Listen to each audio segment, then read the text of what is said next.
Então começou, pessoal. Esse aqui é o 2-1, o podcast do 1-2 Esportes. Eu sou o Fernando Rudinick e nessa edição a gente vai conversar com o Cocito, Thiago Cocito, um ídolo do Atlético, e quem vai nos ajudar nesse bate-papo é a Monique Silva, que está com a gente. Cocito, prazer falar contigo. Fernando, prazer é todo meu, né? Tá participando do programa, do podcast. Um abraço para vocês aí, para toda a nação atleticana, né? Para todos os ouvintes. E um prazer também, novamente, estar reencontrando aí a Monique, que vai participar conosco. Tô vendo que você tem um cenário super legal aí atrás, né? Cheio de quadros, lembranças boas, né? Isso que fica do futebol, né? Sem dúvida. Aqui nós estamos na quadra, aqui, né? Na Arena dos Campeões, onde nós temos muitas lembranças aqui, não só minha, como do Rogério Souza, né? Que foi campeão brasileiro conosco em 2001 e é um dos sócios aqui da quadra, da Arena dos Campeões. Mas também temos quadros aqui do Alessandro, do Fabiano, do Rodriguinho. Então a gente sempre pede para alguns desses nossos companheiros, né, da estrada aí do futebol, que eles possam trazer também algumas lembranças, alguns quadros, para que a gente possa deixar aqui e relembrar esses vários momentos bonitos que nós passamos na carreira. A sua quadra é aqui em Curitiba, você aluga para o pessoal jogar e tem escolinha também? Como que funciona?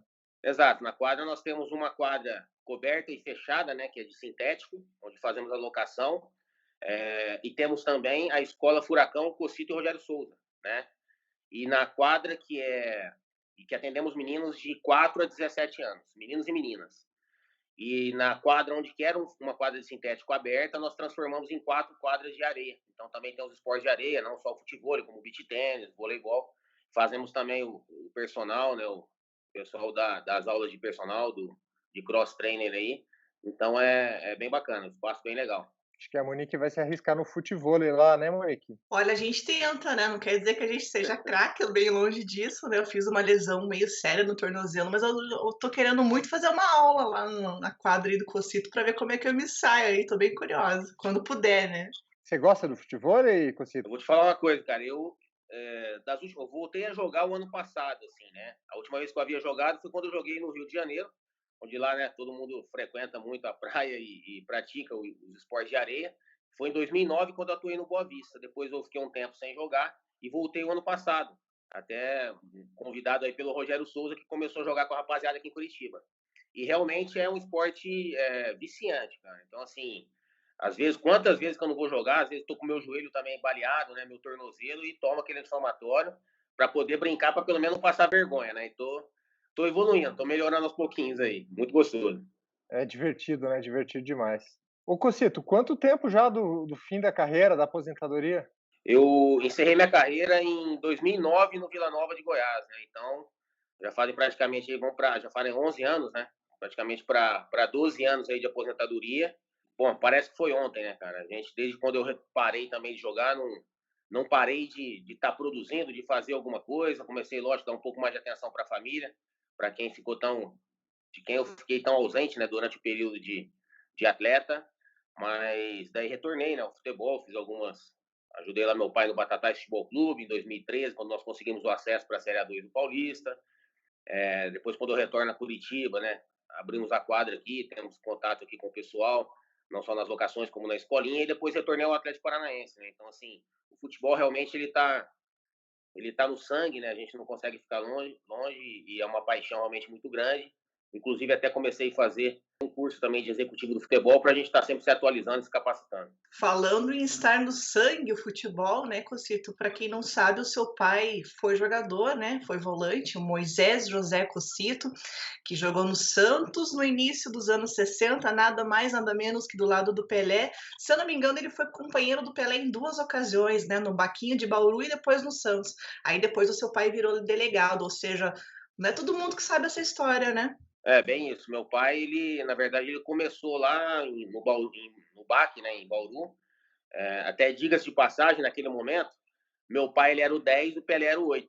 Então nós temos até as fotos ali, meu pai se orgulha bastante, mas realmente falou meu pai sempre fala e comenta, né, que todos nós vimos, né, nas imagens, né, que o Pelé realmente era um gênio, e depois ele teve a oportunidade de jogar também com o Pelé no Santos, em 64, meu pai foi profissional, jogou no Botafogo de Ribeirão Preto, e outras equipes também, mas realmente a paixão dele também pela polícia, né, ele chegou até a passar para juiz de direito tudo, mas ele queria ser realmente delegado de polícia.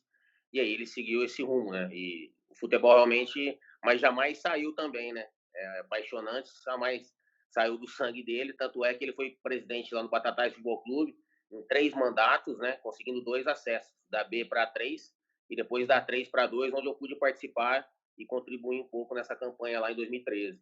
Você chegou a conhecer o Pelé? O que que o teu pai te conta assim dele? Eu não cheguei a conhecê-lo pessoalmente. Meu irmão tem uma foto com ele, um dos encontros que tinha depois, né, dos amigos do Pelé, e o Pelé participou de um desses encontros. Eu até fui num dos encontros depois, quando eu já estava, se não me engano, foi em 92, eu estava ali com 14, 15 anos, mas o Pelé não participou desse encontro, devido a uma fatalidade, acho que com a família. Mas meu irmão chegou a conhecer ele, tem até foto com ele. O que meu pai fala que ele era realmente descomunal, né? Não só tecnicamente, mas a força dele também era impressionante. Quando meu pai fala que todos subiam para cabecear e ele subia e dominava no peito, né? Então, assim, era em todos os sentidos, né? E cognitivamente também, né? Pensava à frente, enxergava mais do que os outros. Então, realmente, é por isso que né? Sem dúvida nenhuma, o rei do futebol, né? E as tuas referências, Cocito, lá quando você começou no Batatais e depois foi para o Botafogo de Ribeirão Preto, que jogadores que você se inspirava? Eu sei que você gostava do Dunga, por exemplo, né? E depois, queria que você falasse um pouquinho das tuas inspirações nesse início. Primeiramente, né, enquanto criança ali, eu sempre me espelhava muito no meu pai, que me ensinava, me levava para jogar e para brincar nos campinhos, até na delegacia de polícia lá em Batatais, ele fez um campinho atrás lá da delegacia, onde eu ia jogar com meus amigos e também com meu irmão. Meu irmão também sempre gostou de futebol, sempre jogou futebol e jogava muito bem, né? Muitos dizem também que meu irmão era melhor do que eu, né? Ele acabou não virando jogador profissional, mas jogava muito bem e eu digo assim, até se a questão do meu comprometimento, da minha maneira de ser, né, da minha raça, da superação, tudo isso eu acho que a gente adquire do ambiente que nós somos criados. Então, não só meu pai, mas meu irmão, quando me levava para jogar, né, nas peladinhas, nos jogos aí, eu sempre jogando com os mais velhos, o meu irmão realmente me estimulava muito, fazia com que eu fosse realmente ao limite. Então, eu digo sempre também que meu irmão me ajudou muito também para que eu me tornasse o jogador que eu fui, né? E não só jogador, mas a pessoa que eu sou até hoje, não só meu irmão, como meu pai, minha mãe, né? E em relação aos jogadores que eu me espelhava, realmente o Dunga depois, né? Quando eu comecei a me entender mais por gente, conhecer mais realmente o futebol e tal, eu me admirava o Dunga não só também pelo futebol, mas pela sua personalidade, né? Pela maneira de ser, um cara que foi execrado aí por grande parte dos torcedores, da imprensa, né? Até intitulada a Era Dunga, né? E depois ele dá a volta por cima, né? Mostrando realmente muita hombridade e ergueu o troféu do tetracampeonato. Então, é um cara realmente que tem que ser admirado. E pela sua postura, né? De jamais mudar o seu comportamento, independente do jogo, independente do placar. Então, realmente foi um cara que eu sempre vi uma postura, uma conduta muito, muito decente. O teu pai era 10, então, você virou 5, volante. Quantos gols na carreira você tem? Olha, eu perdi as contas. Na verdade, o meu pai, na verdade, ele era 5 também. Ele começou como 10, jogava também de Ah, meia. Como eu cheguei a jogar, muitos não sabem, né? Mas eu cheguei a jogar com a 10, por exemplo, a minha estreia no Maracanã, tá? Em 99, contra o Botafogo do Rio, até que nós perdemos lá de 2-1 na Copa do Brasil pelo Atlético Paranaense. O Bebeto fez um gol de falta, inclusive. A minha estreia no Maracanã eu tava com a 10. Então, assim, eu joguei em 3 oportunidades com a 10 do Atlético Paranaense. pô, essa Muitos aí eu não, não sabia, não lembrava então, disso. tem várias fotos, até tem comemorando um gol do Lucas, por exemplo, eu tô lá com a 10 do lado. Te deram a 10 por quê? Por acaso? Porque você nunca foi um meia Na, atacante, né? então, na verdade, Fernando, eu mudei um pouco as minhas características com o passar dos anos aqui no Atlético Paranaense, né? Depois em 2001.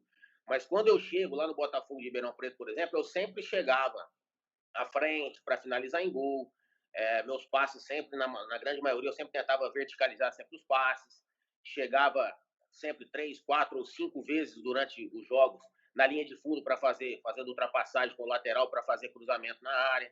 Então, assim, depois eu chego no Atlético, continuo com essas características, né? Mas quando chega em 2001, na chegada do Mário Sérgio, na verdade, ele acaba me chamando de canto e falou: Cito, eu sei que você tem qualidade técnica, todos falam de você, mas eu acredito que você é um pouco irresponsável. Ele achava que eu era irresponsável por, às vezes, por exemplo, fazer jogadas de efeito, como dar passe de letra, né? que só quem acompanhava o dia a dia via que eu fazia bastante isso. Às vezes dava uma caneta num lugar que não deveria, ou dar um chapéu, algo nesse sentido. Mas eu falei, o Maré, são todos recursos e eu faço quando eu tenho muita segurança para fazer. Tanto é que, graças a Deus, nunca entreguei, né, um golzinho, nunca entreguei rapadura para ninguém. Consegui fazer essas jogadas. Mas aí, por eu ser excessivamente depois, ele viu o inverso. Pela minha força física, pela minha noção de liderança, noção de cobertura, de posicionamento, achou que eu poderia render muito mais como volante, realmente, atrás da linha da bola. Então, eu deixei de jogar muitas vezes, depois de muitos anos, principalmente aqui no Atlético Paranaense, deixei de jogar com a bola, né? Deixei de mostrar a minha qualidade técnica em prol da equipe, em prol do grupo, né? Voltando à quantidade de gols, eu fiz somente 4 gols na minha carreira, né? E então, assim, devido a essa excessiva responsabilidade tática, né? Então, devido a isso aí, eu sempre preocupava muito com tudo, né? Eu preferia que nós vencêssemos a partida do que eu ter que aparecer para a torcida ou para alguém. Eu ia perguntar, você lembra exatamente dos gols, jogos que foram? Conta aí, porque 4 aí é para, né, dar para lembrar, a foto de cada um. Lembro sim. Na verdade, o meu primeiro, né, gol como profissional foi aquele gol contra o Coritiba em 99. Né, um gol que marcou muito, até por ser o primeiro, sendo um clássico, na seletiva para Libertadores. Um jogo que nós estávamos, né, perdendo o jogo de 1-0, eu estava no banco de reservas. Era para nós ter tomado uns 4, acho que no primeiro tempo. Realmente escapamos de tomar vários gols. E não só com a minha entrada com o gol, mas a maneira que eu entrei acabou mudando aquela partida. Então é um gol realmente, um dia para mim inesquecível, aquele Atletiba de 99. O meu segundo gol depois foi contra o Santos, na Vila Belmiro, foi em 2000. Depois eu fiz um gol no Grêmio, contra o São Gabriel, um jogo até um jogo importante, nos deu uma classificação ao quadrangular ali, a semifinal. E depois o último gol, o quarto gol, foi lá no Boa Vista do Rio. Eu fiz o gol com a canhota, em uma jogada coisa que não acontecia durante vários e vários anos da minha carreira, principalmente no Atlético, eu não ia para a área cabecear, devido a essa noção de liderança e cobertura, eu ficava sempre atrás com os laterais, então eu não ia para a área, e não dá para fazer gol do meio de campo, né? É muito difícil, né? E esse gol do Boa Vista, eu estava na área, então assim, eu sempre digo, para fazer gol, eu cobrava muitos meias até, inclusive agora no Atlético Paranaense, os meias para que eles pisassem na área, os próprios volantes, o Christian, o próprio Cauã, que agora está no profissional, né? Para que eles cheguem na área, que eles, devido à comunicação, passou, criou preenchimento de espaço. Para mim, futebol é isso. Então, que quando ele vê, vislumbrar um espaço, uma oportunidade, vá, e o ideal é que todos os outros também enxerguem o que está acontecendo, para que ele tenha essa segurança de ir à frente, coisa que eu não tinha, porque eu não confiava, na verdade, desconfiava, mas não confiava muito nessa responsabilidade dos meus companheiros. Então, assim, eu falei, se eu for para frente, eu não sei se alguém vai fazer a minha. Então, devido a isso, eu não chegava, então não ia para a área, não fazia gols, né? Então, assim, esse último gol foi um gol que eu fui para a área e só vai fazer gol quem estiver ali próximo do gol. E essa virada na tua carreira começou meio que com o Mário Sérgio, então. Ele que meio que moldou que você ia ser um cabeça de área mesmo, um volante. Na verdade, ele me posicionou ali, né, mais como volante, não queria que eu passasse da linha da bola, jamais, né? Porque, como eu disse, não teria outros jogadores para cumprir a minha função ali na retaguarda, ali na cabeça de área. E aí eu comecei a jogar mais dessa forma. Eu até falo muito porque eu digo assim, acabei ficando, entre aspas, preguiçoso.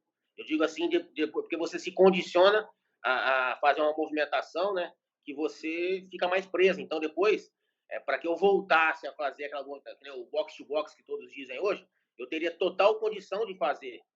Mas se eu fosse condicionado, depois continuasse condicionado a isso. Então, assim, quando eu vejo os caras falar, será que eu consigo jogava? Só quebrava a bola, só batia de maneira alguma. Se fosse necessário fazer, eu faria. Mesmo porque a minha condição física era excelente, né? Eu era um dos primeiros, até quando eu retornei ao clube ali, o pessoal sempre falava que os recordes lá na questão física era meu e do Alessandro. Então, assim, eu sempre treinei muito, então, fisicamente eu teria condição de fazer, tecnicamente também. Porém, como eu disse, privei muito tempo, muitos anos aí da minha carreira em prol do todo, né? Em prol do coletivo, mas não me arrependo por isso, né? Eu acho que foi muito melhor do que eu sonhei, na verdade. O Alessandro corria, hein? Aquele Corria lá bastante. dava o pique ali, foi até para a seleção, né? E ele era ruim de entrevista só, né? Não gostava muito não, né? Não gosta até hoje, o Alessandro não gosta de falar muito não. Mas é um cara excepcional, estamos sempre juntos também, tá aqui na quadra, e um cara que E até hoje, né, se mantém, é um cara que não teve lesões, assim, né, graves, não teve nenhuma lesão, como eu tive de cartilagem, o próprio Rogério Souza, são atletas que graças a Deus, né, que até são exceções, assim, que param sem ter cirurgias, por exemplo. Então, eu tive algumas, né, só no joelho foram 3. Então, assim, e o Alessandro se mantém até hoje. Até o brinco que hoje ele tá fortão, né, tá bombado pra caramba, porque teve uma situação com ele, eu vou até contar que foi engraçada, e eu falo direto para ele aqui, que teve um jogo que eu fui dar um passe para ele contra o Atlético Mineiro, aqui na Arena, e eu, pô, não medi a força e a bola passou por cima dele, uma virada de jogo. E ele pegou e ergueu o braço para mim, né? E eu peguei e falei, pô, não ergue o braço de novo, se você erguer, eu vou quebrar teu braço, hein? Apelei com ele, né? Aí, mas, pô, no nervosismo e tal, pô, tá me jogando contra a torcida, pô, não sei o quê. Aí depois ele fala, né, mas te pedi desculpa depois, né, Cocito? Falei, pô, pediu. E outra coisa, se fosse hoje, eu não falaria não, porque hoje o braço dele tá grosso pra caramba, tá forte. Mas naquela época o braço era fininho ainda. Cocito, foram 5 anos e meio do Atlético, né? 8 títulos, uma carreira brilhante que você não adianta você o significado da raça que todo mundo que torce pelo Atlético quando pensa nisso é o seu nome que é ligado. E você acha, assim, olhando para trás, tudo que você fez, a tua carreira aqui, primeira coisa, você imaginava que tudo isso fosse acontecer contigo no Atlético? E já emendo para você, você acha que foi uma história perfeita, ou melhor, quase perfeita, porque aquela Libertadores de 2005 deve doer muito, né? Eu digo, na verdade, que quando eu iniciei lá no Botafogo de Ribeirão Preto, né, e eu jogava lá, a gente disputou, comecei jogando a Série C do Brasileiro, por exemplo, depois nós tivemos um acesso em 96 e começamos a jogar a Série B, né, 97, e aí em 98 eu me transfiro para cá, para o Atlético. E aí o sonho, né, meu primeiro sonho era jogar um brasileiro da primeira divisão, Brasileirão. E aí eu chego aqui, depois tive mais problemas de lesões ainda, né, quando o pessoal até tentou me emprestar para o Londrina, eu acabei relutando, né, fiquei no clube em 99, depois tive mais lesões, e aí cheguei a jogar um brasileiro da primeira divisão. Depois chegar a ser campeão brasileiro. Então, assim, pô, já superou totalmente aquelas expectativas. Depois chegar a jogar Libertadores da América. E chegar a jogar final de uma Libertadores da América, né?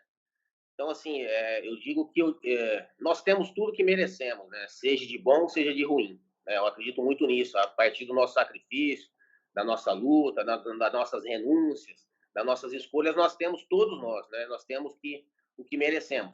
Porém, uns têm mais e outros têm menos do que sonharam.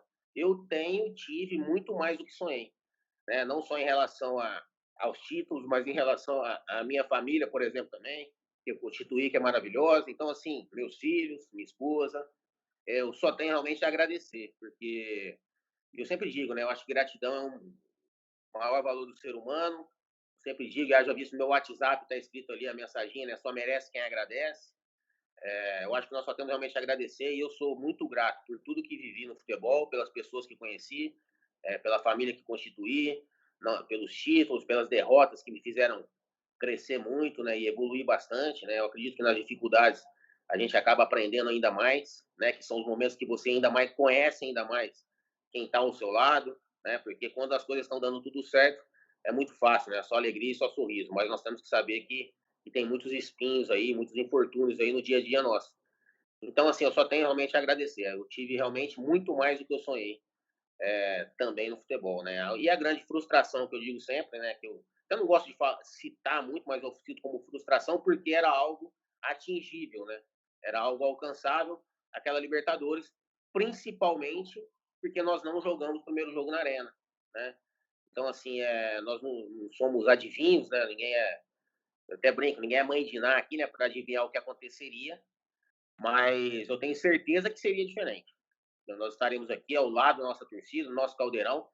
Tanto é que tem até uma declaração do Amoroso aí, quando eles fizeram, acho que 15 anos, 10 anos do título da Libertadores, ele dizendo que quando eles souberam que eles não jogariam na Arena, aí eles se inflamaram ainda mais, né? E tiveram ainda mais confiança para jogar aquela final. Já visto o medo que eles realmente tinham de nos enfrentar aqui na Arena, né? Então só ficou realmente e vai ficar isso aí, né? Principalmente pro pessoal do São Paulo. Eu sempre falo, né? Os Bambis fugiram do caldeirão, né? E mesmo fazendo o primeiro jogo no Beira-Rio, né, Cocito, o segundo jogo no Morumbi, até que a hora que o Fabrício ia cobrar aquele pênalti, né? A história poderia ter sido diferente até ali no finalzinho do primeiro tempo, ele perde o pênalti. Eu falei até com ele recentemente sobre aquilo, ele falou que todo dia ele lembra daquilo, que não sai da cabeça, né? Exato, eu sou um grande defensor do Fabrício, né? Não só pela pessoa que ele é, um cara sensacional, até falei com ele agora nessa semana, mas pelo jogador que foi, né? Porque um cara, e ele era um exímio, né, cara, cobrador de falta, de pênaltis, um exímio chutador, um cara que fez gols que ajudaram bastante naquela campanha até que nós chegássemos, né, aquela grande final. Até ele postou esses dias né, uma foto minha e dele comemorando o gol que ele fez contra o Chivas, aquele 3-0 aqui na Arena. Então, assim, um baita no golaço. Um cara que contribuiu muito para que nós chegássemos até aquela final. E são fatalidades, né? Eu falo sempre para todos os meninos, falava lá no clube quando aconteceu, inclusive agora as decisões nós perdemos por decisão por pênaltis ali. Eu falo para ele, eu nunca errei o pênalti. Só que eu nunca bati, né? Então, assim, só vai errar gol quem tá lá próximo do gol. Só vai errar pênalti quem bateu o pênalti. Vai errar falta quem bateu a falta. Então, quem realmente, o cara com 80, sei lá, quantas mil pessoas tinha no Morumbi naquele dia. O cara catar a bola lá e bater, não é para qualquer um. Então, já é Uma uma grande pressão. vitória, né? Uma grande vitória dele já ir lá e bater um pênalti numa final Libertadores. Que são pouquíssimos, primeiro que chegam a uma final. Bater um pênalti, uma responsabilidade, né? Representando uma puta de uma instituição, uma torcida enorme, não é para qualquer um. E o Fabrício era um jogador que ele não era rápido, né? Ele era um jogador lento, né? E ele me contando nesse papo que eu tive com ele, ele fala, o Lopes me chamava de lesma. Ele gritava, sua lesma, Fabrício, sua lesma, não sei o quê. Como que era o delegado? Como que era conviver com ele? Porque, pô, um cara folclórico do futebol, né? Que viveu de tudo. Como que era essa convivência com ele? Cara, eu tive duas oportunidades, né, de trabalhar com o Antônio Lopes. Em 2000, primeiramente, e até vou falar de 2000, citar é uma coisa que eu até comentava também isso aí com os meninos, né, sempre, porque eu fiquei bastante. Ele me tirou de um jogo, era titular, até nessa questão, nós jogávamos com 3 volantes, e eu estava jogando um pouco mais adiantado nesse dia no jogo contra o Guarani. E o Antônio Lopes ele era muito atrelado a essa questão, já fazia, né, os scouts, mas era manualmente, né, quantas bolas roubou, volante, quantas faltas fez, tal. E aí nesse jogo, como eu estava adiantado, e o volante do adversário, do Guarani, era o capitão, o Hollywood, capitão aqui da Portuguesa. E eu falei, pô, como é que eu vou roubar a bola do capitão, cara? Como é que eu vou fazer falta no capitão? Se eu estava mais adiantado, a bola chegava nele, era só um toque na bola, não tinha nem como, né? Então, assim, eu não tive confronto de 1 para 1 com ninguém, não teve uma bola lançada para o atacante, para o meia, para eu poder jogar, mas tecnicamente eu estava bem, jogando bem, com bola e tal. Só que ele se atentou aos scouts. E aí ele pegou lá e falou: porra, Cocito, volante, não fez um foul, não roubou uma bola, não sei o quê, puf, me sacou do time. Puta, eu fiquei pé da vida, né, mano? Aí fiquei no banco, aí entrava no jogo, daquele jeito, mas fiquei bastante jogos no banco. E até citando isso em relação a isso, mas eu sempre respeitei muito, né, a hierarquia, principalmente, meus companheiros, sempre quis meu espaço, jamais me acomodar por estar no banco, que é o que eu sempre passo para eles, mas tem que respeitar. E respeitei, até o final do ano e eu no banco. E entrando em jogo, cheguei a ser cortado em vestiário, então assim, tudo isso acontece. E aí quando chega no final do ano, eu tô com meu pai lá em Batatais, tomando uma cervejinha e assistindo o Super Técnico, né, que era do Milton Neves. E aí eu tô lá assistindo, tava o Antônio Lopes lá, eles começaram a falar de volantes. Estavam começando essa história dos volantes modernos, de jogar e tal. E aí ele falou assim, ó, podem anotar um nome aí. Aí citou o meu nome no programa em rede nacional, que eu tinha um bom passe, boa qualidade técnica, uma marcação, isso e aquilo, aquilo outro. E eu aqui com uma vontade de pegar no pescoço dele quantas vezes, né? Mas me segurei. Então eu falei, pô, tem que aguentar que é isso aí. Como aconteceu também com o Vadão, uma época em 2000, que eu fiquei no banco pra caramba também. E depois o Vadão, quando foi pro Corinthians, acabou me indicando ali para ir pro Corinthians. Não fui naquela oportunidade, mas acabou me valorizando no clube. Então, assim, ter essa paciência. Então, e depois, na segunda oportunidade com o Antônio Lopes, né, falando dele, na Libertadores, uma coisa que eu aprendi muito com ele é essa busca da excelência. Ele é realmente perfeccionista, quer que as coisas saiam, sabe, da maneira corretíssima. Eu lembro que nós ficávamos, às vezes, até, passava batendo falta, ele queria, os caras iam bater falta e nós íamos na barreira. Então ele treinava a barreira. Eu lembro que tem uma foto, eu, o Marcão, o Paulo André, para pegar o time da subida, para poder tirar a bola e com o olho aberto, se fechasse o olho, ele ficava louco. Então, assim, tinha que subir com o olho aberto E aí tinha dias ali que a gente falava pros caras que estavam batendo falta, treinando, falava, rapaziada, bate mais baixo aí pra nós tirar uma de cabeça aqui, senão nós não vamos almoçar hoje. Vamos ficar aqui, tô morrendo de fome, meio-dia e meio, nós tava lá no meio do campo, tentando tirar a bola com a cabeça. Ele era muito linha dura, assim, no dia a dia, pegava no pé, o horário, todas essas questões assim? Essas questões de responsabilidade, pontualidade, sempre. Eu acho que tem que ser dessa forma, né?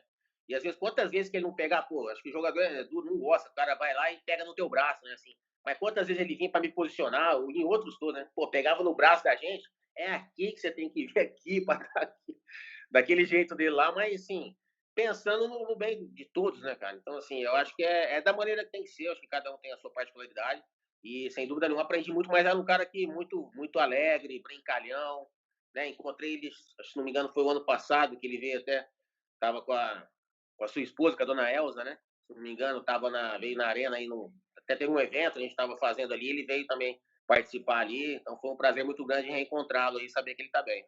Cocida, eu tenho uma curiosidade, pode ser um pouco boba, mas enfim, você já chegou a processar alguém, assim, da mídia ou que tenha falado alguma coisa a teu respeito, principalmente lá em 2001, do episódio envolvendo o Kaká, que todo mundo já sabe de cor e salteado.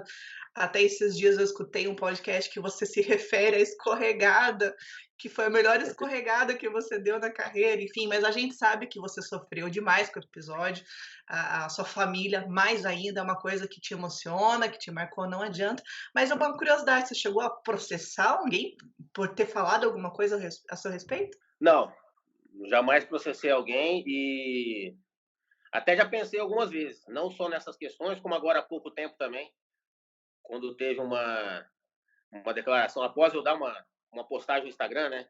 Eu acredito que foi uma coisa maldosa ali naquele momento, que jamais eu vou estimular violência, briga, algo nesse sentido. Então já pensei algumas vezes, mas acreditei mais na justiça divina, acredito muito, né? Então não quis incomodar e não aconteceu nada em relação a isso. E realmente, se nós tivéssemos naquele momento, 2001, já o teto retrátil, estaria fechado, o gramado não estaria escorregadio e nada daquilo teria acontecido. O escorregão. Mas, na verdade, foi um lance ali, eu falo sempre, né, que nem todo mundo fala do lance do Kaká, só que nunca ninguém ficou falando de quando o Kaká, das declarações do Kaká, me inocentando o lance, por exemplo. Então, só vamos falar do Cocito. Que muitos, né, colocaram aí como que se eu tivesse realmente entrado, que o Geninho tivesse pedido, o Geninho para que eu tivesse tirado o Kaká tinha que tirar o Kaká do jogo, sabe? São coisas assim absurdas que jamais eu faria, porque eu falo muito e eu prego muito a empatia, né? Então, assim, eu não gostaria que fizessem comigo, eu não vou fazer com outro que eu não gostaria que fizesse comigo. Então, jamais. Eu vou entrar para quebrar um cara, para tirar do jogo, algo nesse sentido. Você encontrou ele depois alguma vez? Falou com ele sobre isso ou não? Depois, em declarações ali, né, pela imprensa, nós conversamos e aconteceu um caso legal. Eu estava no Corinthians em 2003 e eu estava com um amigo no carro e esse amigo meu desceu para pegar numa panificadora, né, numa padaria lá, foi pegar algo lá e eu fiquei dentro do carro. Daí estava tocando o telefone dele. Eu atendi o telefone, era o Kaká, porque esse amigo meu vendia celulares para os atletas na época lá em 2003, isso, do São Paulo, ele era São Paulino. E aí eu que atendi o telefone. Falou, quem tá falando? Eu falei, é o Cocito. Ô, Cocito, é o Kaká. Ô, Kaká, tudo bem? Beleza. Aí conversamos ali e tal. Pô, cadê o Beto? Tal. Daí o Beto falou, daqui a pouco ele te liga, ele desceu e tal. Valeu, prazer. Tal. Só conversamos assim, rapidão. Mas de boa. Depois não cheguei a encontrá-lo até. Eu brinco muito, porque depois em 2002, né? Quando nós iríamos nos reencontrar, né, aqui no Brasileiro, jogo na Arena, ele acabou tomando o terceiro amarelo no jogo anterior, lá contra o Bahia.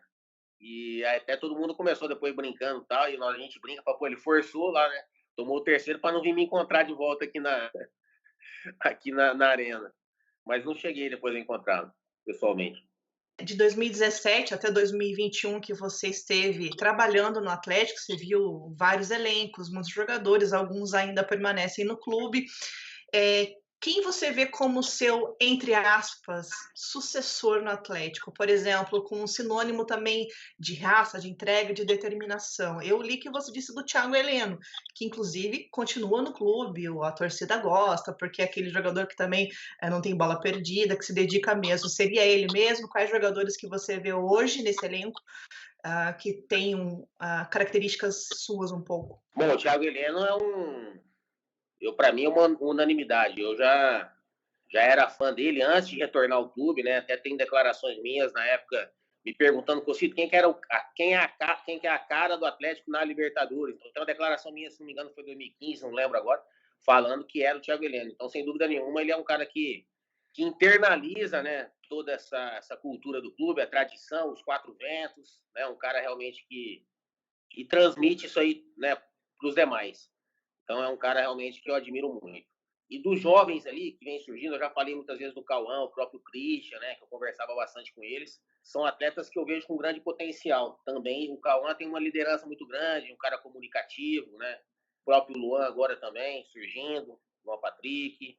Enfim, o Atlético tem uma safra muito boa de bons jogadores que vão se moldando, né, com o passar do tempo agora. Espero que esses, né, que lá estão, no caso do Thiago Heleno e outros tantos, que são referências, e possam estar sempre também contribuindo no dia a dia para que esses jovens aí também se tornem líderes, né? Porque eu acho que é uma coisa que falta muito hoje em dia, principalmente líderes, quando eu falo líderes positivos, que não são corporativistas, que não tem esse negócio de, porque é meu amiguinho, porque eu tenho mais afinidade com esse ou com aquele, então não vou cobrar, não vou chamar atenção. Como eu disse antes de tudo, o líder ele tem que ser justo, né? E tem que pensar no todo. E para que o todo, o coletivo, que nós conquistemos os objetivos coletivos, né? Se eu tiver que brigar com o meu melhor amigo, como aconteceu comigo, de eu dar um soco no peito do Lucas no vestiário, por exemplo, uma vez, uma oportunidade, para defender um cara que estava jogando na minha posição de titular e eu estava no banco, por exemplo, e o Lucas é meu irmão e meu melhor amigo no futebol. Então, assim, se tiver que ser qualquer um, que seja. Então, assim, tem que haver essa cobrança. Que nós possamos formar esses líderes. Isso eu tentava fazer muito agora no clube lá, isso aí. Então, assim, antes de tudo, ninguém é maior do que o grupo, e muito menos do que o clube, do que a instituição. Quem que você defendeu nessa história aí de vestiário? Nessa do Lucas, eu defendi o Marcos Vinícius, que estava Marcos. jogando o jogo da Libertadores, eu estava no banco dele, na verdade. E aí o Lucas, um gesto lá, que era para receber a bola, ele acabou gesticulando, abrindo o braço, mais ou menos como aconteceu com o Alessandro comigo. E aí ele acabou gesticulando, não querendo jogar o Marcos contra a torcida, que não é da índole do Lucas, mas as pessoas às vezes podem não entender dessa forma. E aí, querendo receber a bola, né, na ânsia de querer receber, fazer o gol, fazer jogada. E eu acabei indo conversar com ele no intervalo, e estava todo mundo já meio sangue quente, aí ele foi falar comigo, e eu apelei com ele e tal. Ele até cita também, o Lucas fala dessa história aí, e eu acho que foi, e até uma mensagem passada pro grupo, né, assim, pô, o cara tá no banco do volante, doido para jogar, que era o meu caso, e eu vou defender o cara ainda, podia falar, vamos fazer sacanagem, trair a ele, não toca a bola para ele, essas coisas. Então, de maneira alguma, acho que nós podemos fazer dessa forma. Então é isso, eu acho que esses outros atletas aí, como eu disse, que esses possam ser referências, estimular e poder orientar no que é realmente ser líder, né? Então é sempre estar pensando no, como meu pai dizia para mim. Então é isso que eu falo, a questão do ambiente, o quanto que ele nos molda, né? Enquanto pessoas, né? Seres humanos. Meu pai falava assim, eu escutava dentro de casa, assim, enquanto criança. Falou assim, eu entrei na polícia para prender o meu pai, né? Que era o meu avô, pai dele. Ele queria dizer que, independentemente de quem for, se fizer certo ou errado, é preto no branco. Se tiver que prender o meu pai, ou né, quem for que seja, vai ser dessa forma. Então, eu aprendi dessa forma e é assim que eu acho que tem que ser. Falando aí de briga de vestiário e tal, tem alguma outra história de confusão em vestiário, discussão, alguma coisa que saiu um pouco do normal, assim, ou até em treino, que você viu, presenciou, fez parte? Já aconteceu algumas vezes. Eu até citei esses dias um caso, por exemplo, que aconteceu, como eu estou dizendo, essa questão da liderança. E quando eu digo de liderança, eu sempre falo muito, eu também falava muito para os meninos isso, em relação a ser capitão da equipe e líder. Líder versus capitão.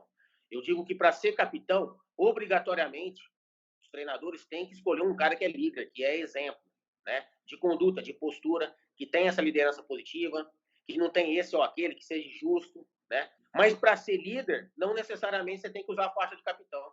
Então, naquele time de 2001, o Né era o capitão. Mas eu tinha uma liderança muito forte, o Gustavo tinha, o próprio Alessandro, o Flávio. Então, assim, o Rogério Corrêa, vários jogadores tinham liderança, mas não eram capitães. E até aconteceu um caso, por exemplo, meu com o Ney lá contra o Santa Cruz, né, no jogo lá. Eu não lembro quanto estava a partida no momento, Eu sei que o cara veio uma hora para cima assim, o cara deu uma balançada, tocou de lado, eu deixei o corpo assim, dei uma bundada no cara e fiz a falta. Só que o Ney tava na cobertura. E ele ficou puto porque eu fiz a falta, catou a bola e tentou jogar a bola. Não foi jogar em mim, mas quase acertou a bola em mim. Jogou no chão e a bola quase pegou em mim. E aí eu fui em cima dele, falei que eu ia pegar no pescoço. Vai, eu vou te pegar no pescoço, não sei o que, tava aquela confusão ali na hora. Só que o braço do Ney era um pouquinho maior, né? O Ney era mais forte. E aí os caras separaram, né? Assim, não, pô, senão ia ser expulso os dois, né? E aí o que acontece? Eu falo assim, só que morre ali, cara. Então essas cobranças, essas coisas, morreu ali. No final do jogo, 5-1 pra gente lá em Recife. Vamos tomar nossa cervejinha depois lá no hotel, tranquilo, comemorar. Então, assim, morre ali. Essa cobrança, essa vaidadezinha, sabe? Eu até brinco entre isso. Fala essa viadagem. Tem que parar com essas coisinhas, sabe? Esse mimimi. Nós temos que entender que na hora que tem que cobrar, e tem hora que não dá, por favor, cara, faz assim. Sabe? O semblante do cara tem que ser diferente. Ali dentro não pode, cara. Entendeu? Quem pode mais chora menos. Então aconteceu esse caso. Aconteceu com o André Rocha comigo, por exemplo, também nesse jogo contra o Chivas, lá que tava, nessa hora estava 2-0 pra gente. E uma discussão minha com o André Rocha, porque ele estava assim, estava dando, como eu disse, estava dando tudo certo. O jogo estava muito bom para nós, mas eu vi a equipe do Chivas era uma baita de uma equipe, um time excelente, né, cara? E tava 2-0 pra gente, dando tudo certo. Daqui a pouco eu falei, toma um gol aqui, aí a batata começa a assar, né? E eu falando para ele, para a gente conter um pouco, ter esse equilíbrio, né, em relação à confiança e à empolgação. Porque a empolgação demasiada, ela nos tira e nos baixa o nível de concentração. Nesse momento, eu gritando e tentando chamá-lo para poder, dar uma segurada aqui, estava indo demais para frente e tal. E ele acabou, não estava escutando, também chegou próximo de mim, eu fui falar mais ríspido com ele. Ele até achou que eu ia para cima dele na hora ali, e quase me acertou também a cara, mas é um cara amigão meu, já no intervalo, já nos acertamos aquele dia e voltamos mais fortes ainda pro segundo tempo. Então, essas coisinhas assim que às vezes acontecem, né? Mas é pro bem do todo. Então, é isso aí que é, para mim, a questão da liderança, né? Que tem que existir. Cocito, a gente está caminhando aqui por quase reta final aí do nosso papo. Você saiu recentemente do Atlético, depois de quase 4 anos ali. Você tinha entrado em 2017 para coordenar o projeto Rubro Negro é Quem Tem Raça. Inclusive, eu estava lá no dia que foi lançado, que foi a implantação do DNA CAP, que é essa mentalidade forte. Depois você virou coordenador de suporte para os atletas da base. E pelo que eu vi, a sua saída, você disse que foi pego de surpresa, mas que não guarda mágoa, e teve muita repercussão, né? Os torcedores ficaram muito surpresos com a sua saída, por justamente a sua identificação extrema com o Atlético, que vem de todos esses anos, sempre muito identificado com o clube, um cara com o DNA realmente rubro-negro. Se você pudesse só esclarecer um pouquinho dessa saída, por que você foi mandado embora, qual foi o motivo, o que te disseram sobre isso. Bom, antes de falar da saída, eu vou falar do retorno, né, da minha entrada. Então, assim, quando eu fui convidado a retornar, eu sempre me coloquei à disposição do clube, tá? Sempre deixei bem claro para o presidente e para todos com quem eu falava que eu estava à disposição para contribuir quando fosse necessário, quando sentissem que eu fosse útil, né? E quando surgiu o convite em 2017, fiquei extremamente feliz, né, nesse projeto Rubro Negro Quem Tem Raça, idealizado pelo Caio Derosso, né, que é meu grande amigo aí e parceiro. E, fiquei muito feliz. Por quê? Porque seria a oportunidade de eu retornar ao clube que eu tanto amo, né? De poder passar minhas experiências, não só de dentro de campo, mas muito mais de fora do campo. Né? Dentre as minhas funções no clube, eu cheguei a passar aí, dentre essas funções que você falou, desses cargos aí, né? Nomenclaturas, também como coordenador da base, que tinha um certo período, 1 ano e pouco. Né? E depois, depois com a mudança do organograma, acabou não tendo mais essa função. E aí, quando o Paulo me convida e fala, Cocito, o que você acha de ser coach DNA CAP? Imagina o que seria o DNA do CAP. E falou, deixou para eu pensar. Aí eu, parei rapidamente, falei, DNA, quais as características que nós devemos ter, não só enquanto atletas, mas enquanto colaboradores do clube, e enquanto pessoas. Eu acho que primeiro nós temos que ser, o DNA CAP seria para mim, então, a formação do bom cidadão, né, aliado à mentalidade vencedora, ao espírito vencedor atleticano. Então, assim, na verdade, o DNA CAP, né, o coach da minha função, ela foi uma versão 2.0 do Rubro Negro Quem Tem Raça. Então, além de criar essa identidade, essa identificação dos meninos, dos colaboradores, com o clube, com o projeto, passando cada vez mais esse sentimento de pertencimento, né, à instituição, saber o que é vestir a camisa. Nós fazemos atividades do hino, por exemplo. Acho que é inadmissível um atleta do clube não saber cantar o hino do clube. Então, eu fazia atividades com os meninos desde 10 anos, lá da iniciação, até os mais velhos, para que eles cantassem o hino, escolhessem as estrofes, cantassem online. Nós temos várias reuniões. E o porquê que ele escolheu a tal estrofe, o que inspirou ele a escolher aquilo, que o hino do Atlético é maravilhoso e muito forte, né? E traduz muito da cultura e da tradição do clube. Então, essas coisas que eu tentava passar, tirar os meninos da zona de conforto. E, antes de tudo, o mais importante, mostrar uma visão de mundo diferente.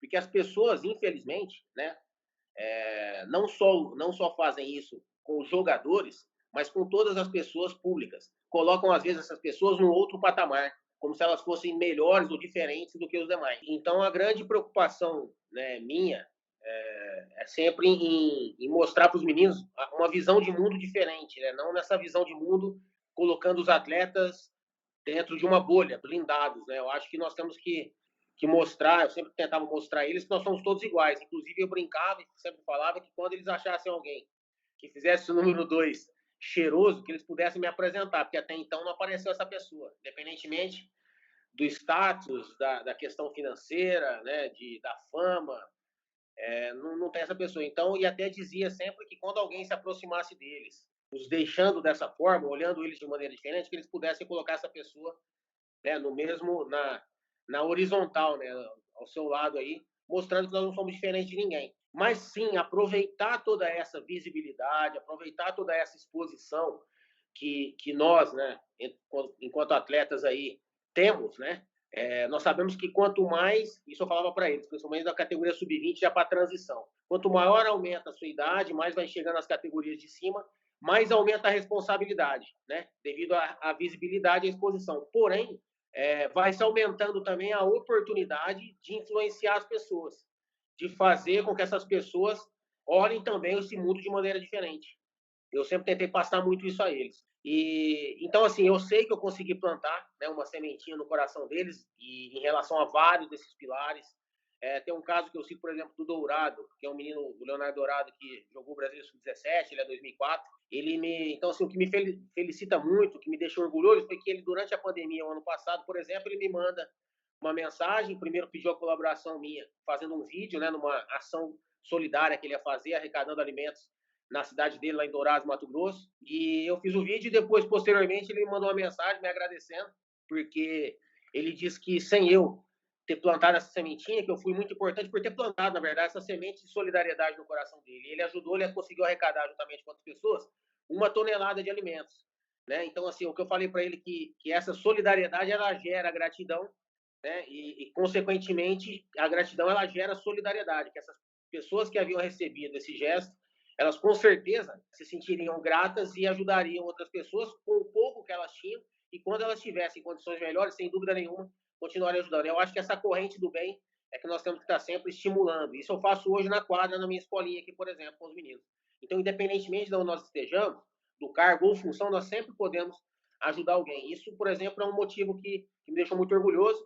E, sem dúvida nenhuma, daí, em relação à minha saída, eu fiquei surpreso realmente, porque até perguntei no momento se eu havia cometido alguma falha, algum erro, assim. Não, segundo todos me falaram, não foi nada, não foi nenhum motivo assim específico, foi uma mudança mudança de rumo que o clube iria tomar, acho que trabalhando mais nessa questão da neurociência e tal, embora o meu trabalho principal, como eu volto e refriso aqui, é mais na questão da identificação, de tirar da zona de conforto, de mostrar essa visão de mundo, passar princípios e valores na formação do caráter dos meninos, né? Então era mais num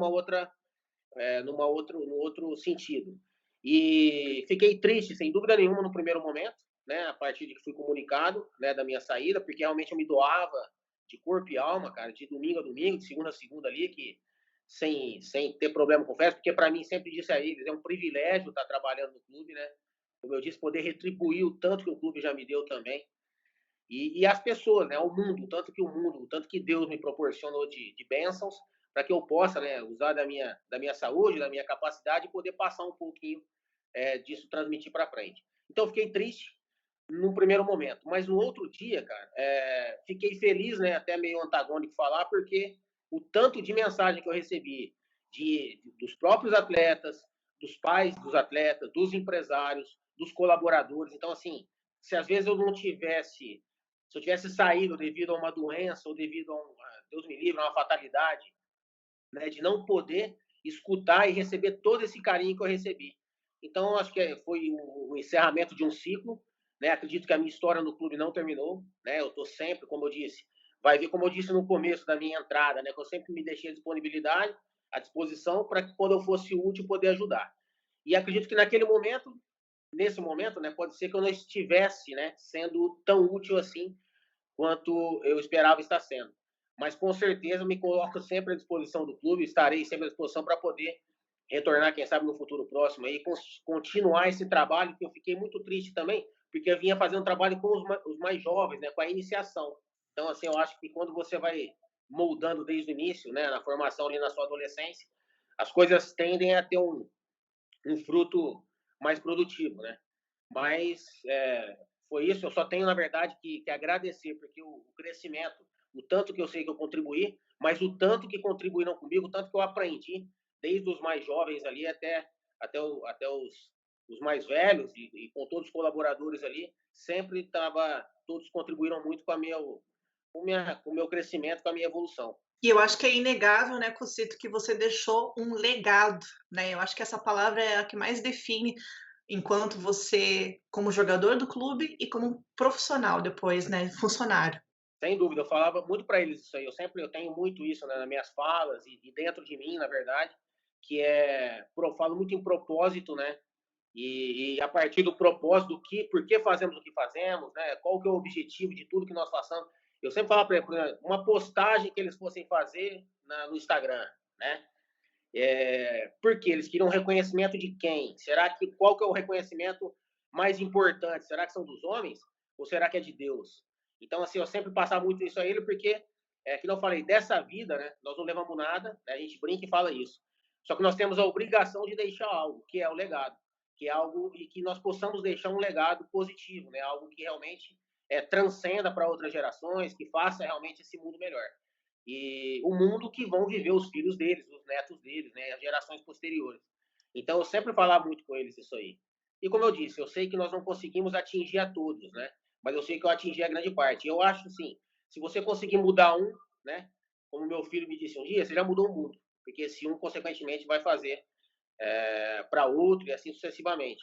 Então é isso, eu acho que deixei sim um legado enquanto atleta, deixei também mais um legado agora, como eu disse, em relação a. Eu vejo os colaboradores, converso até hoje, só tenho amigos lá dentro, e eles dizem, né? Fico feliz quando eles dizem, porque eu acho que se nós passarmos e não deixarmos saudade, né, praticamente nós não passamos então, né? E segundo consta, todos eles sentem muito minha falta no clube. Então, haja visto que eu vinha fazendo algo importante lá dentro, espero retornar um dia.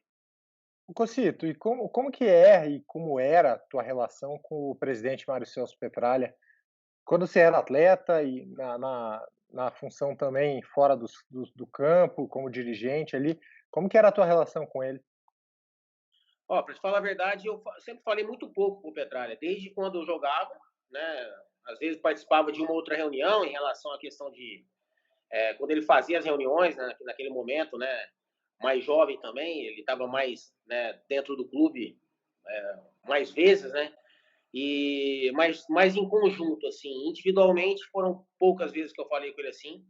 Agora também nesse retorno ali também foram poucas vezes que eu falei com ele, mas sempre tive um relacionamento muito muito direto, muito aberto, muito franco. E o Petralha sabe do quanto eu respeito, o quanto eu admiro, né?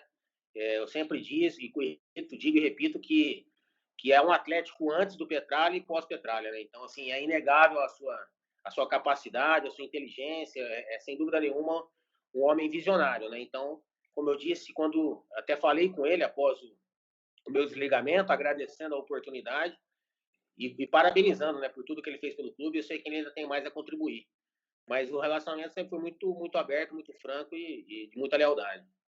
E quando você chegou aqui, final dos anos 90, você acreditava que essa mudança, como você citou, pudesse ser tão grande assim?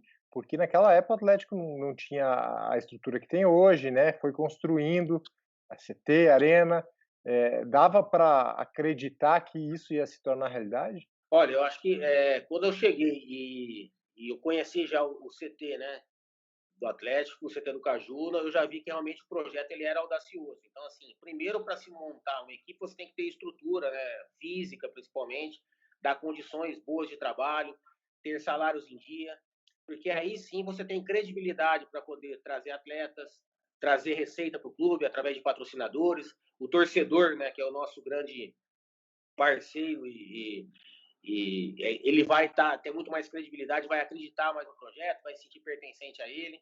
Então, a gente via muita seriedade, então sabia que as coisas iam dar certo. E outra coisa também fundamental é o olhar para as categorias de base. Isso, sem dúvida nenhuma, as equipes que não fazem isso, né, vão, sem dúvida nenhuma, falir, não tem como, né, para se manter.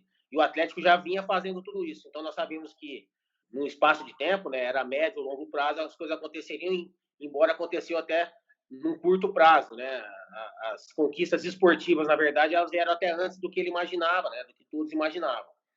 Porém, eu acho que se plantar o bem, né? Eu acredito muito nisso, como eu disse, em merecimento, né? E se você faz as coisas certas, às vezes, momentaneamente, pode não vir a dar certo naquele momento, mas no futuro você vai colher os frutos através da sua semeadura, né? Da lei da semeadura do que você plantou. Então, nós sabíamos e acreditávamos que teria resultado como vem tendo até hoje, né? E vai crescer ainda mais, eu não tenho dúvida disso. Legal, Cocito. Queria te agradecer, mas antes deixar uma última pergunta, porque você tem essa história de ligação muito forte com o clube, só que teve um momento importante da história do Atlético que você estava do outro lado, que foi em 2004, naquele 3-3 contra o Grêmio, você defendia o Grêmio naquela época, e o Atlético, vamos dizer assim, perdeu o título brasileiro naquele jogo.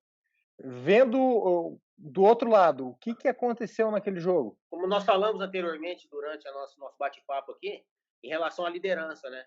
E aquele dia eu era o capitão do Grêmio, naquele jogo. E durante a partida, inclusive, acho que já estava 2 ou 3, eu estava discutindo e brigando com alguns atletas do Grêmio para que nós ficássemos com a bola, tocássemos a bola, para não tomar mais, certo? Porque naquele momento ali, estava todo mundo do Grêmio ali, ó, todo mundo não, mas alguns atletas que em jogos anteriores, quando nós tínhamos a possibilidade de escapar do rebaixamento, os caras se escondiam, se marcavam, né? Quando a responsabilidade era maior. E naquele jogo, quando a vaca já tinha ido pro brejo, estava todo mundo querendo aparecer. Eu comecei a xingar alguns ali ainda e apelar com alguns. Falei, agora que tá tudo ferrado, vocês querem aparecer? Vamos tocar para não tomar mais, para não ficar mais feio. E no final, cara, o Atlético poderia ter feito, né? 4, 5, 6. E eu falo que às vezes vaidade, todos têm, todos nós, seres humanos, temos vaidade. Nós temos que saber como controlá-la e colocar ela no seu devido lugar. E quando você não consegue, você tem que ter alguém do teu lado para falar, velho, baixa a bolinha, desce do salto e vai pro teu lugarzinho lá. E eu acho que faltou um pouco disso. E aí, essa soberba, às vezes, de querer um fazer mais do que o outro, um querer aparecer mais do que o outro, né? Pensando, às vezes, individualmente, deixando o coletivo de lado, que é o que não pode acontecer. Eu acho que acabou o Atlético, na verdade, ele acabou perdendo para ele mesmo. Né? Não perdeu para o Grêmio, perdeu para ele mesmo. Até quando eu fui no vestiário após o jogo, eu fui cumprimentar ali, tava, né, o pessoal do staff, alguns atletas que eu conhecia, né, amigos meus, e o pessoal, pô, você tá de brincadeira, não sei o que, tá de brincadeira vocês, né? Perderam para vocês mesmo.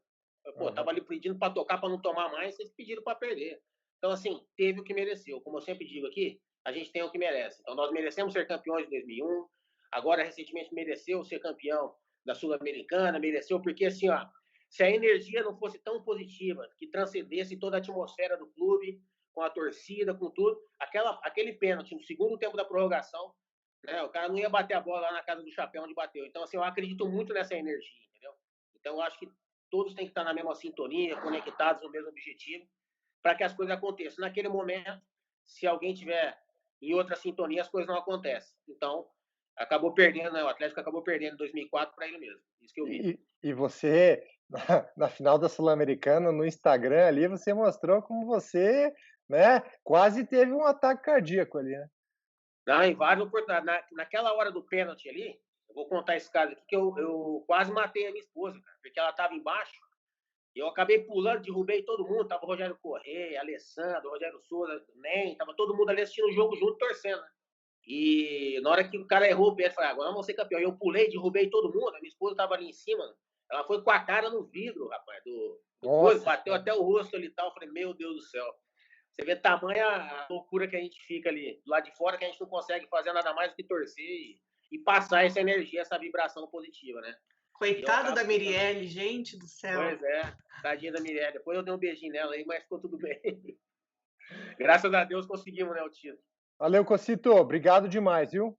Eu que agradeço, Fernando, Monique. Prazer estar sempre falando com vocês aí, relembrando e contando essas histórias maravilhosas nossas aí que nós passamos. Valeu, até uma próxima.